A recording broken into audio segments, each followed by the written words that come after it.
મારા પાડોશમાં એક સુંદર ફટાકડી જેવા ભાભી રહેતા હતા. તેને મારી પરીક્ષા પાસ કરાવી દીધી હતી અને પરીક્ષા કેવી રીતે પાસ કરાવી એ હું તમને આ કહાનીમાં કહીશ. મેં પરીક્ષા પાસ કરી હતી, પણ તે ભાભી સાથે મજા પણ બહુ આવી હતી. મારું નામ કિશન છે. આ નામ તો તમે સાંભળ્યું જ હશે. હું અમદાવાદનો રહેવાસી છું. તે હાલમાં જ મારું 2 કમ્પ્લીટ કર્યું હતું. મારા પપ્પાએ મોટી કંપનીમાં નોકરી કરતા હતા. હું મારા ઘરમાં સૌથી મોટો છોકરો હતો. મારા ઘણા બધા મિત્રો પોતાની કોલેજ પૂરી કરીને વિદેશ ભણવા ગયા હતા. તો મારું પણ એક સપનું હતું કે હું પણ વિદેશમાં ભણવા જતો રહું, કારણ કે મને બહારના દેશમાં ભણવું બહુ ગમતું હતું, કારણ કે ત્યાં બધું જ મળી જતું હતું. તમે જે સમજી રહ્યા છો એ પણ મને મળી જતું હતું. તમને હવે થાઈલેન્ડના વિચારો આવતા હશે, પણ મારે થાઈલેન્ડ તો નહોતું જવાનું, બીજા દેશમાં જવાનું હતું અને ત્યાં જઈને પણ આ બધી મજા કરવાની હતી. પણ એ બધી મજા પહેલાં મારા ઘરની બાજુમાં જે ભાભી રહેતા હતા તેમની સાથે મજા કરીને બહાર ગયો હતો.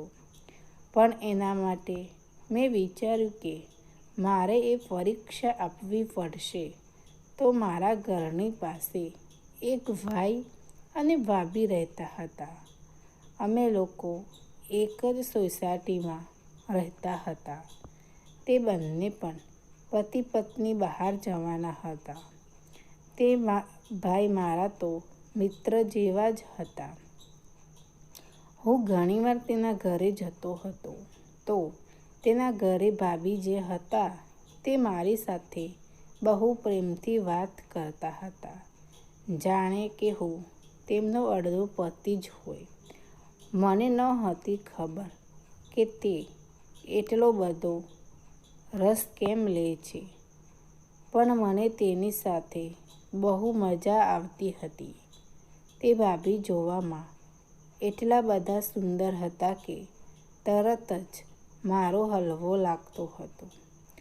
પછી મારે ખિસ્સામાં હાથ નાખીને શાંત કરવો પડતો હતો. આ વસ્તુ ઘણીવાર તે ભાભી પણ જોઈ ગયા હતા, પણ તે શરૂઆતમાં તો મારી સામે એવી કંઈ વાત કરતા ન હતા. તે બસ આવી વાતમાં ખાલી મારી સામે જોઈને હસી રહેતા હતા. પણ તેને ઘરે ઘણીવાર જોતો તો તે મને નાસ્તો કરાવવા પણ બેસાડી દેતા હતા. તેને જે નાસ્તો બનાવેલો હોય તો તે ખાવામાં મને બહુ ટેસ્ટી લાગતો હતો. તે ખાઈને હું મારી આંગળીઓ પણ ચાટી જતો હતો અને હું એવી રીતે જાણતો કે તે ભાભી મારી સામું જોઈને કંઈક અલગ જ સ્માઈલ આપતા હતા, કારણ કે તે પણ સમજી રહ્યા હતા કે આ વસ્તુ શું કહેવાય છે. અને પછી આવી રીતે વાતમાં દિવસો જતા હતા. તે બંને પતિ પત્ની પણ વિદેશ જવાની તૈયારી કરતા હતા. એ દિવસોમાં હું હજી મારી પરીક્ષાની તૈયારી કરતો હતો અને તે બંને ભાઈ ભાભીએ પરીક્ષા પાસ કરી લીધી હતી. તો હજી આના વિશે જાણતો જ હતો કે તે પરીક્ષા કઈ રીતે આપવાની. મને ખબર હતી કે ભાભી જ મને સરખો જવાબ આપશે. ઘણી બધી જગ્યાએ પૂછ્યું હતું, પણ મને કહેતી સરખો જવાબ મળ્યો હતો. એકવાર કે ભાભીના ઘરે જઈને એમ જ ઉદાસ બેઠો હતો, તો તે મારી સામે આવ્યા અને તેને મને જોયો તો હું મારો ચહેરો હતો. મારી પાસે આવ્યા અને તે મને કહેવા લાગ્યા કે, અરે કિશન, તને શું થયું છે? મારો હાથ પકડીને મારા ખભા ઉપર હાથ રાખ્યો અને મારા કાન પાસે આવીને બોલ્યા એ શું થયું છે કે હું પણ વિદેશ જવાની તૈયારી કરું છું.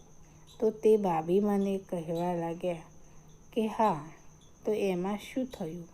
મેં તેને કીધું હતું, હું પણ એક્ઝામની તૈયારી કરું છું, પણ મને સમજાતું નથી કે આની તૈયારી કઈ રીતે કરવાની હોય. તો તે ભાભી મને કહેવા લાગ્યા કે અરે, આમાં શું મોટી વાત છે, હું છું ને, હું તને એ પરીક્ષાની મતલબ કે હું તને બધું જ શીખવાડી દઈશ, મને બધું જ આવડે છે. ભાભીના મોઢેથી આ વાત સાંભળીને બહુ ખુશ થઈ ગયો ને ભાભીને ફેંકી દીધું. ભાભીએ મને કીધું કે હવેથી તું બપોરે 2 વાગે રોજ મારા ઘરે આવશે, હું તને આખી પરીક્ષાની તૈયારી કરાવી દઈશ. આ સાંભળીને મને એમ થઈ ગયું હતું કે ને વિચાર્યું કે હવે તો ભાભીની સાથે બહુ મજા આવશે, કારણ કે તેને મને બપોરે જ ઘરે બોલાવ્યો હતો અને આવા સમયમાં ભાભી ઘરે એકલા જ રહે છે. પછીના દિવસે હું જ્યારે ભાભીના ઘરે ગયો તો તે પોતાના બેડરૂમમાં કંઈક કામ કરી રહ્યા હતા. તેને લાલ કલરનું ગાઉન પહેર્યું હતું. તેને જોઈને તો મારી આખી સિસ્ટમ જ હલી ગઈ હતી. મને થતું હતું કે તે આંખો ઊંચું કરીને સીધું જ જોતો રહું, પણ અત્યારે મારે થોડી ધીરજ રાખવી પડે તેમ હતી. પણ થોડી વાર થઈ ત્યાં મને તેના પતિનો અવાજ આવ્યો, મતલબ કે મારા મિત્રનો અવાજ આવ્યો. મને એમ હતું કે અત્યારે ભાભી એકલા જ હશે, કારણ કે તેને જ મને કાલે એમ કીધું હતું કે તું મારા ઘરે આવશે. તેને મને બપોરે જ બોલાવ્યો હતો, પણ એના પતિને થોડીક વાર કામ હતું, એટલા માટે તે ઘરે આવેલો હતો. પછી તેના પતિએ મને કીધું કે મારે લોનનું કામ છે, એટલા માટે મારે બહાર જવું પડશે. તમે બંને આરામથી પરીક્ષાની તૈયારી કરો.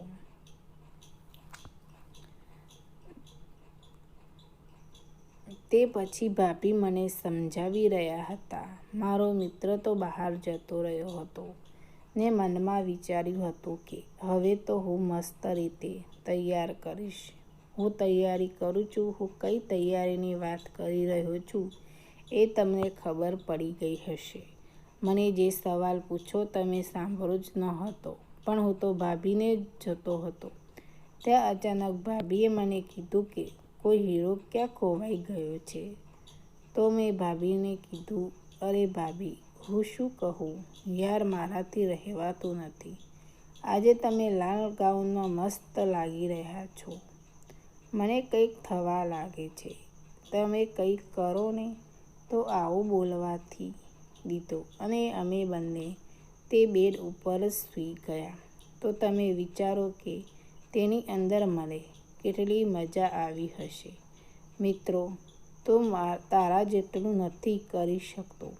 આ સાંભળીને મને બહુ હસવું આવ્યું.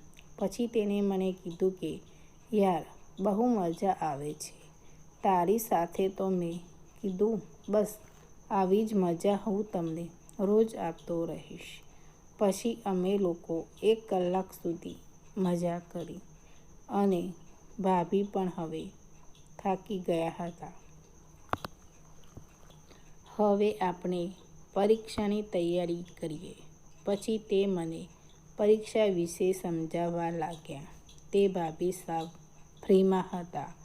હવે તો હું તેમને ખૂબ જ આનંદ આપ્યો, જેથી ભાભી ખૂબ જ ખુશ થઈ ગયા હતા.